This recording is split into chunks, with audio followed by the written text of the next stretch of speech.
সেই দায়িত্ব আমাকে পালন করতে হবে। আমার রাজনৈতিক বিশ্বাস থাকতে পারে, কিন্তু সেই রাজনৈতিক বিশ্বাসের পর্যায়ে থাকবে। সেই রাজনীতিকে আমি বিশ্ববিদ্যালয়ের চৌহদ্দির মধ্যে আমি সেটা আনব না। সেখানে আমার সকল ছাত্রের প্রতি আমি দায়িত্ব সেটা পালন করব।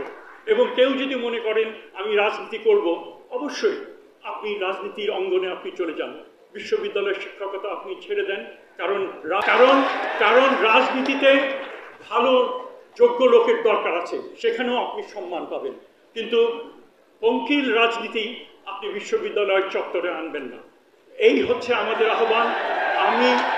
আমি দৃঢ়ভাবে বিশ্বাস করি সামনের দিনগুলোতে রাজনৈতিক সরকার আসবে, তারা এই বিষয়গুলো বিবেচনার মধ্যে, আমি বিশ্বাস করতে চাই প্রতিটি রাজনৈতিক দল, ফ্যাসিস্ট দল বাদ দিয়ে, তারা চান শিক্ষা অঙ্গনে তারা যেন সঠিকভাবে শিক্ষা অঙ্গনগুলো চলে,